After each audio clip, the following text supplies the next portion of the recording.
talking about mechanical failures, also for a very, very long time, there was always a very serious threat of fire. And we've both had our own experiences with that. I've always felt I always felt like in stock cars, it was a very rare fear, and I didn't need to concern myself with it. I never thought I'd gonna back our car into the wall and be in a ball of fire. But in an Indy car, that was always a possibility. I mean, you guys are literally sitting on top of the gas tanks, and and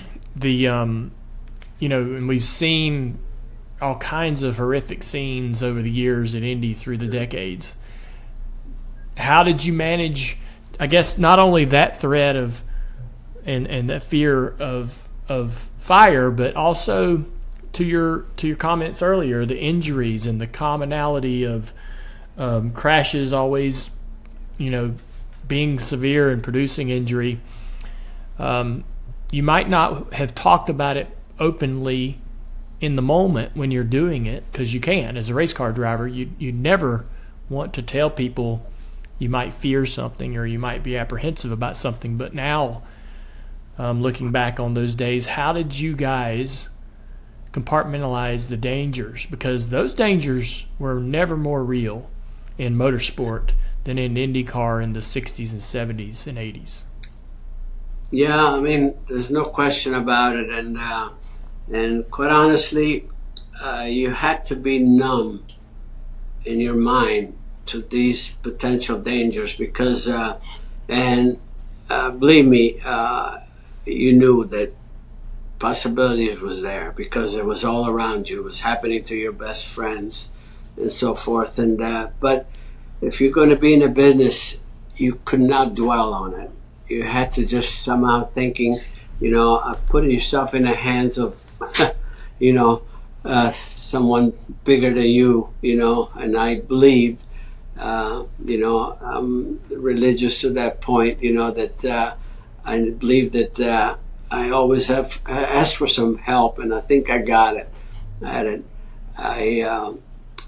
We had an uncle priest in the family, and I think he did some overtime work on my behalf, I think.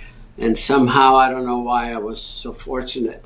Going back, like you're talking about the fuel, the car in 1965, 66, 67, we had, we were having 75 gallons of fuel on board.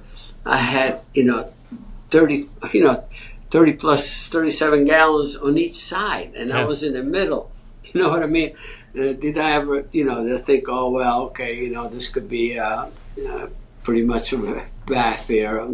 But you could not dwell on that in those days because there were so many other factors, not just the fire, but, the safety just wasn't there. Even the integrity of the chassis and so forth was nothing like, we're experiencing today. There were no crash testing, that was ever part of the construction of the cars. And again, you just had you knew what you knew at that time, and you had to go with it. If you were going to race, you had to be ready to, to deal with the potential danger, and hope and pray it's not going to happen to you. Quite honestly, I had a young family, in my life, and I was, I can just not imagine what my wife was thinking all along. Yeah. About knowing that some of our closest friends, were not there anymore, and they had young kids, and then yet, she would not ever make me feel guilty for trying to just doing something I love and satisfying myself and taking, so much risk. And so I had that help on the side without realizing. Even later on, when you start reflecting on your life, you figure, oh my God, look how, fabulous, she could have been just one important measure in my life that could have just destroyed my mind in that sense. But no, she didn't ever, so all of these things.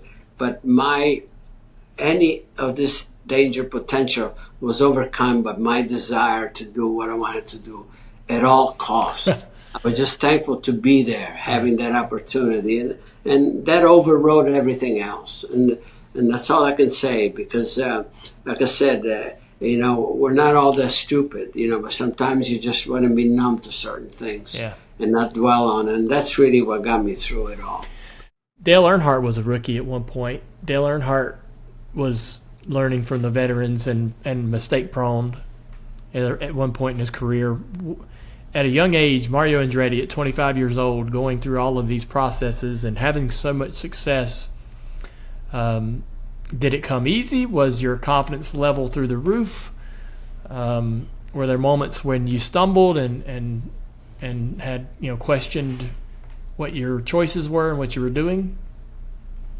Well, a little bit of all of it. The fact is, when I look back, I always say certain moments. What if this wouldn't have happened? What if that wouldn't have happened? And quite honestly, I was able to take advantage. Unfortunately, felt like a vulture through the bad luck of somebody. In those days, there were a lot of injuries. Yeah. As you know, and that's how I benefited as I went on from ride to ride. When somebody got hurt, all of a sudden they're looking. Okay, I was there, man, ready to go, and then I had to show something. Yeah. So that was obviously the challenge that you're always looking. You always have, but when you're driven, I was always driven with some unbelievable passion and love for what I was doing. I thanked every moment, that I had a chance to sit in the cockpit of a race car, and again, some of the people around me, they could see the passion, and they were helping me, were trying to help me move on and pick up the opportunities, when from sprint cars, you look around, there's always somebody obviously better than you, no question, and you try to learn. You try to say, what can I learn from Don Branson, from AJ Foyt, from Pernelli Jones, and people like that, and McCluskey, all the guys that obviously, were the best at their game, at different places, and try to put that to good use. It's just, but here again, just the opportunity that I had to go with a top team, just like from sprint cars to champ cars.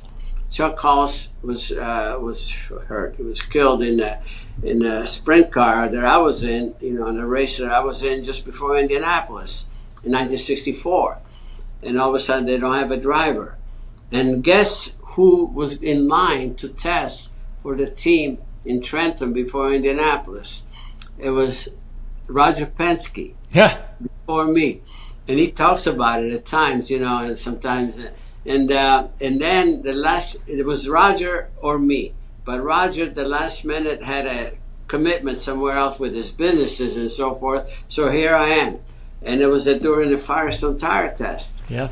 And somehow I impressed somebody. I know Roger Ward and Pernelli Jones were in the same test.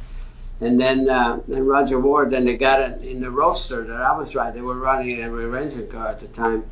And they got in the Roadster I was driving. And Roger, he was impressed at the time that I made because I was quicker than he was.